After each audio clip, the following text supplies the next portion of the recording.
आप सभी को राधे राधे, जय श्री कृष्णा। उम्मीद करता हूँ आप लोग बहुत अच्छे होंगे और बहुत अच्छी आपकी तैयारी भी चल रही होगी। दोस्तों, हम लोग यहाँ पर उपस्थित हो गए हैं एक बहुत ही महत्वपूर्ण क्लास में। और ये वीडियो दोस्तों बेसिकली हिंदी के लिए आर के लिए एक कॉम्प्रहेंसिव वीडियो है। इसको देखने के बाद हिंदी के बारे में सभी महत्वपूर्ण एस्पेक्ट्स आपको क्लियर हो जाएंगे और हिंदी की तैयारी इसके बाद आप सभी लोगों के लिए बहुत आसान हो जाएगी।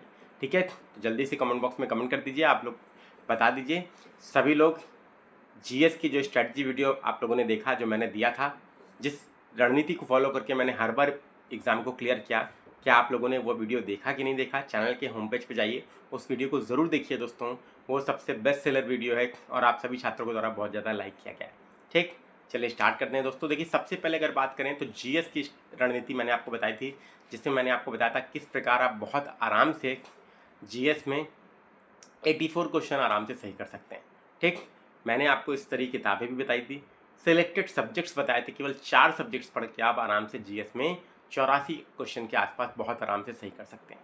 ठीक, अब बात कर लेते हैं हिंदी के लिए कैसे रणनीति रखी जाए अपनी, जिससे कम से कम हमारे 55 प्लस क्वेश्चन सही हो जाए। मतलब 55 प्लस क्वेश्चन सही करने का टारगेट रखेंगे, तभी आप ये मान के चलिए 52, 53, 54 सही होंगे दोस्तों। ठीक है, और आप सब लोग ये कतई मत मान के चलिएगा कि हिंदी में दोस्तों कि हम लोग क्या करते हैं, हमारा एक अप्रोच रहता है दोस्तों कि हम लोग घटना चक्र पूर्वालोकन हम लोगों ने कर लिया और घटना चक्र पूर्वालोकन को रट लिया और हम लोग फिर टेस्ट सीरीज नहीं लगाते। एक सबसे बड़ी कमी हमारे अंदर यही है दोस्तों कि हम लोग सोचते हैं कि पीवाईक्यू से ही सारा आ जाएगा और नए क्वेश्चन नहीं आएंगे, तो हमारा नॉलेज तो टेस्ट हो नहीं पाता। उससे होता क्या है कि हमारा जो कोर नॉलेज है वो नहीं टेस्ट हो पाता। क्यों? क्योंकि नए क्वेश्चन जब हम सॉल्व नहीं करते हैं दोस्तों, तो हम पीवाईक्यू जब रटे रहते हैं, तो नए क्वेश्चन जब आयोग बनाकर दे देता है तो हमारे क्या हो जाती है, हमारी हालत ख़राब हो जाती है और हमें लगता है पेपर बहुत डिफिकल्ट है।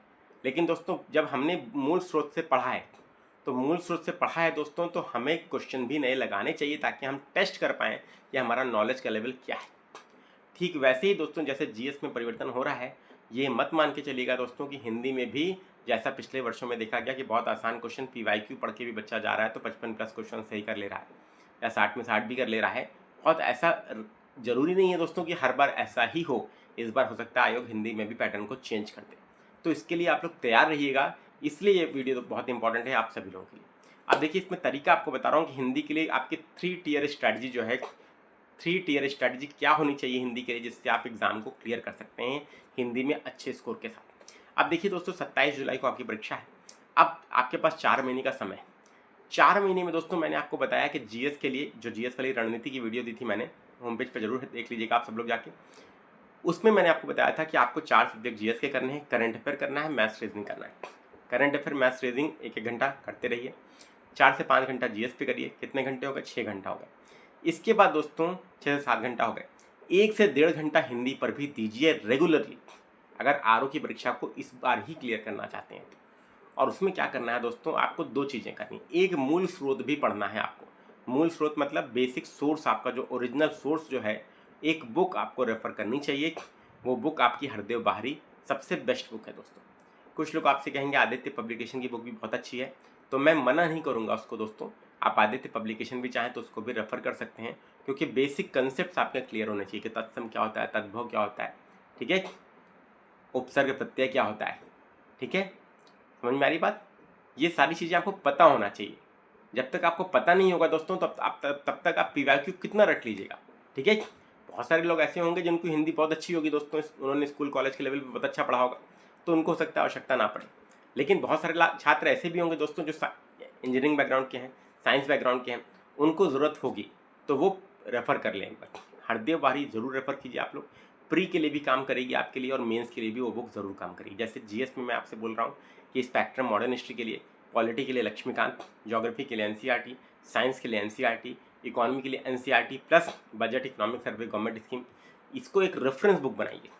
मैंने आपसे मैंने बुक लिस्ट बताई है, जीएस की रणनीति का वीडियो में देखिएगा, आप लोग को मिलेगा। ठीक है, तो वैसे ही दोस्तों ये बुक्स आपके पास होनी चाहिए, जो बुक्स मैंने आपको जीएस के लिए बताई। वैसे ही हिंदी के लिए दोस्तों, अगर आरओ की परीक्षा को वास्तव में आप क्लियर करना चाहते हैं तो आप हरदेव बाहरी बुक को रखिए अपने पास एज अ रेफरेंस बुक के तौर पे। क्योंकि देखिए, इसी बुक से पढ़ के दोस्तों बहुत सारे छात्र चयनित भी हुए हैं। कुछ लोग अदर किताबें भी पढ़ के चयनित होते हैं, कुछ लोग पृथ्वीनाथ पांडे भी पढ़ते हैं, कुछ लोग आदित्य पब्लिकेशन भी पढ़ते हैं। लेकिन एक कम से कम रेफरेंस मटेरियल आपके पास होना चाहिए। केवल घटना तक पीवाईक्यू के भरोसे दोस्तों मत चाहिएगा, इतना मैं आप सबसे बोलूँगा। अब पढ़ने का तरीका क्या होगा दोस्तों? पढ़ने का तरीका 3 टियर रणनीति मैं आपको बताने वाला हूँ हिंदी के लिए, समझिए। 3 टियर रणनीति में क्या, सबसे पहले आपको क्या करना है दोस्तों, 6 टॉपिक जो सिलेबस में दिए हैं, विलोम है, तत्सम तद्भव है, पर्यायवाची है, इस तरीके के 6 टॉपिक हैं, आप सबको पता है। सिलेबस देखिए, 6 टॉपिक को दोस्तों क्या करिए, अपनी बुक में मार्क कर लीजिए। जो भी बुक आप रेफर कर रहे हैं, चाहे हरदेव वारी, मेरा रिकमेंडेशन हरदेव वारी है, ठीक है। आप चाहें तो पीएन पांडे भी कर सकते हैं, और चाहें तो आदित्य पब्लिकेशन अगर आपके पास है तो वो भी कर सकते हैं। नया खरीदने की आवश्यकता नहीं है।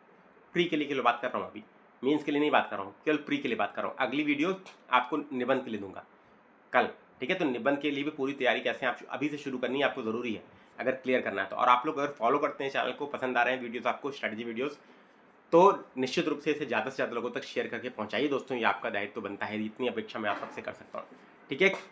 तो याद रखिए दोस्तों, आपको हरदेव वारी करनी है।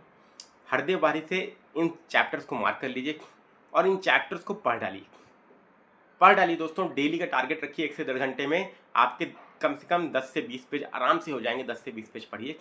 और घटना चक्र पीवाईक्यू वाली पुस्तक भी आपके पास होगी, पूर्वालोकन, ठीक है। केवल घटना चक्र पूर्वालोकन इसलिए बोल रहा हूँ दोस्तों अभी, क्योंकि ये पहली स्टेज है, टियर 1 स्टेज है, ठीक है। ध्यान रखिएगा, पहले आपने मेन बेसिक सोर्स से मान लीजिए विलोम पढ़ लिया, जो भी किताब आपके पास है। इसके बाद विलोम पढ़ने के बाद ऐसा नहीं कि विलोम पूरा खत्म हो जाए तभी आप क्या करेंगे, क्वेश्चन लगाना शुरू करेंगे, ऐसा नहीं। पीवाईक्यू की पुस्तक से डेली आप 50 क्वेश्चन लगाइए, 50 क्वेश्चन लगाइए दोस्तों घटना चक्र से, ठीक है। आराम से लगाना डेली शुरू करें। डेली 20 पेज कम से कम पढ़िए, आप 40 पढ़ सकते हो तो बहुत अच्छी बात है, ठीक है। और डेली 50 क्वेश्चन लगाइए। इसे 1 हफ्ते का टारगेट सेट करिए कि 1 हफ्ते में एक टॉपिक विलोम कंप्लीट करना। जैसे तो विलोम के लिए क्या किया, हमने हरदेव वारी से विलोम पढ़ लिया या आदित्य पब्लिकेशन से पढ़ लिया, और हमने घटना चक्र के पूर्वालोकन के 1 हफ्ते में पूरे क्वेश्चन भी, मतलब थ्योरी प्लस क्वेश्चन हमने पूरे पीवाईक्यू कंप्लीट कर लिया। तो स्टेज 1 क्या हो गई, हमारा बेसिक सोर्स हमने कंप्लीट कर लिया विलोम का। स्टेज 2 में हमने पीवाईक्यू लगा लिया, ठीक है। टियर 2 आपकी क्या हो गई, पीवाईक्यू हो गई, जो आपने क्वेश्चन प्रैक्टिस कर लिया, विगत वर्षों के प्रश्न पत्र में जो प्रश्न पूछे गए वो आपने तैयार कर लिए। अब केवल पीवाईक्यू लगाना नहीं है, पीवाईक्यू में जो क्वेश्चन आपके फंसे उस क्वेश्चन नंबर पे गोला कर लीजिए। जैसे क्वेश्चन नंबर 2 फंसा आपका, तो क्वेश्चन नंबर 2 को गोला कर दीजिए। तो जब आप रिवाइज करिएगा तो बार बार क्वेश्चन नंबर 2 को ही रिवाइज करिए, क्योंकि जो सही आपसे हो गया पहली बार में वो सही हो जाएगा एग्जाम में भी, ठीक है। और दिमाग शांत रखने की जरूरत है, बस जो गलत हो रहा है उसको गोला कर लीजिए। और जब गलत हो गया तो पेंसिल से गोला करिए। पेंसिल से इसलिए गोला करिए क्योंकि जब आप तीसरी बार पढ़ेंगे, मतलब दूसरी बार जब रिवाइज करेंगे, तो हो सकता है वो प्रश्न आपसे सही हो जाए, तो उस गोले को मिटा दीजिए। समझ में आ रही बात? तो जब आप ऐसे 3-4 बार उस बुक को पढ़ लेंगे तो आपको देखेंगे आपके मान लीजिए 500 क्वेश्चन या 300 क्वेश्चन है, तो 300 में से 20-30 क्वेश्चन ही ऐसे होंगे जिसमें गोले होंगे। तो बस एग्जाम से पहले आपको वही रिवाइज करके चले जाना है। समझ में आ रही बात? ठीक है। सेकेंड स्टेज में आपने पीवाईक्यू कंप्लीट कर लिया। तो टियर 1 और टियर 2 एक साथ चल रहा है, पैरेलली चल रहा है एक तरीके से। 1 हफ्ते में आपने एक टॉपिक कंप्लीट कर लिया, इस तरह 6 टॉपिक हैं, तो 6 हफ्ता अर्थात 1.5 महीने में आपकी पूरी हिंदी कंप्लीट, ठीक। इसके बाद आता है टेस्ट सीरीज का रोल। सेक्शनल, ऐसी टेस्ट सीरीज लीजिए जिसमें सेक्शनल टेस्ट भी हो और फुल लेंथ टेस्ट भी हो, और ये हमारी टेस्ट सीरीज में है दोस्तों। हमने एप्लीकेशन में जो टेस्ट सीरीज रखी है, सिलेक्शन वाली टेस्ट सीरीज आरओ और पीसीएस की, उस सब में सेक्शनल टेस्ट भी हैं, फुल लेंथ टेस्ट भी हैं दोस्तों, और करंट अफेयर के क्वेश्चन भी हैं जीएस में, ठीक है। तो सेक्शनल टेस्ट को उठाइए, विलोम के सारे टेस्ट लगा डालिए। आप क्या करिए, इसमें भी वही पद्धति, जो प्रश्न आपका सही हो रहा है उसको नोट नहीं करने की नीड है, जो गलत हो रहा है उसको नोट करिए, प्रश्न नोट करिए, सही विकल्प नोट करिए, बस इतना, ठीक है। नोट करते जाइए। तो विलोम में मान लीजिए आपने नोट किया तो आपके 100 ऐसे क्वेश्चन आपको नए मिले जो आपको नहीं आते थे, जो आपसे बार बार गलत हो रहे थे। तो 100 क्या करिए, A4 साइज का पन्ना लीजिए, एक पन्ना मतलब इधर इधर मिला के 2 पेज, 2 पेज में आपके 100 फैक्ट्स आ जाएंगे, 100 लाइनें आ जाएंगी बहुत आराम से, एक में 5, एक में 50, एक में 50, छोटा छोटा लिखिए, 2 पेज में आ जाएंगे, नहीं तो 4 पेज में आ जाएंगे, कोई दिक्कत नहीं, 4 में नोट कर लीजिए, ठीक। 10 में आएंगे, किसी के ज़्यादा फंसे हो सकता है, तो 10 पेज में आ जाएंगे, मतलब 5 पन्ना, 5 पन्ने में विलोम तैयार हो गया। इसी तरह 6 टॉपिक मतलब 30 पन्ने में आपका टेस्ट सीरीज की नोट्स हो गई। सिमिलरली पीवाईक्यू की भी नोट्स, जो आपने गोले किए हुए हैं, केवल गोले वाले नोट कीजिएगा, प्रश्न सही विकल्प, ठीक है। तो उसको क्या कीजिएगा, उसको भी सारे टॉपिक नोट करिएगा, तो वो भी कम से कम ये मान के चलिए 20-30 पेज में वो भी आपका रेडी हो जाएगा। 30 पेज पीवाईक्यू हो गया, 30 पेज आपका टेस्ट सीरीज से क्वेश्चन हो गए, ठीक। इसके बाद दोस्तों आखिरी में क्या करना है आपको, आप 30 से 60 पेज की नोट्स हो गई। अब फाइनली फुल लेंथ टेस्ट पे आइएगा। जिसमें 6 टॉपिक के प्रैक्टिस हो रही है आपकी। तो 6 टॉपिक की प्रैक्टिस के लिए दोस्तों आपको जब रेडी हो जाए सारे टॉपिक, 1.5 महीने बाद से आप फुल लेंथ टेस्ट लगाना शुरू कर दीजिए। क्लियर है बात दोस्तों? ध्यान रखिएगा दोस्तों, ठीक है। तो इससे क्या होगा दोस्तों, आपके जो नोट्स होगी नए क्वेश्चन ऐड करते जाइएगा जो फंस रहे हैं टेस्ट सीरीज के, और आपकी ऐसी नोट्स बनेगी जो 100 पेज की होगी, अर्थात 50 पन्ने की, एक मतलब छोटी सी बुकलेट टाइप की। वो बार बार पढ़ के जाइएगा, कम से कम 10 बार उसको पढ़ लीजिएगा। कोई भी प्रश्न कैसा भी बन जाएगा दोस्तों, आपसे वो प्रश्न निकल जाएगा।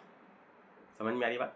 और उसी नोट्स में अपने शुरू के 10 पेज में क्या करिएगा, हरदेव बारी के जो 6 टॉपिक हैं, विलोम, तत्सम, तद्भव, पर्यायवाची, 6 टॉपिक के इंपॉर्टेंट कंसेप्ट भी नोट कर लीजिएगा 6-7 पेज में, 10 पेज में, ठीक है। तो एक ऐसी हिंदी की नोट्स आपकी हो जाएगी जो कॉम्प्रिहेंसिव होगी और सेल्फ स्टडी के माध्यम से आप आराम से कैसा भी पेपर आएगा उस प्रश्न को सॉल्व कर पाइएगा, और 55 प्लस से 60 भी आप स्कोर कर पाइएगा। कोई बहुत बड़ी बात नहीं है दोस्तों। उम्मीद करता हूँ सबको पसंद आया होगा वीडियो, और अगर पसंद आया हो तो इसको जरूर लाइक कीजिएगा, अपने दोस्तों में साझा कर दीजिएगा, चैनल पे नहीं तो सब्सक्राइब कीजिएगा आप सभी लोग, ठीक। और आप सभी लोगों के लिए महत्वपूर्ण सूचना, आप लोग हो सकता है इस चीज़ को पसंद ना करते हो, लेकिन जो छात्र ऐसे हैं जो स्वतः तैयारी कर लेते हैं उनके लिए बहुत अच्छी बात है। जो छात्र नए हैं दोस्तों, उनके लिए हमारे एप्लीकेशन पर विजय बैच 3.2 भी है, जिसमें प्री और मेंस की संपूर्ण तैयारी आपको कराई जा रही है, जीएस, हिंदी और निबंध की। आप सभी लोग दोस्तों से ज्वाइन कर सकते हैं, उस पर हैवी डिस्काउंट इसमें चल रहा है। आप सभी को राधे राधे, जय श्री कृष्ण।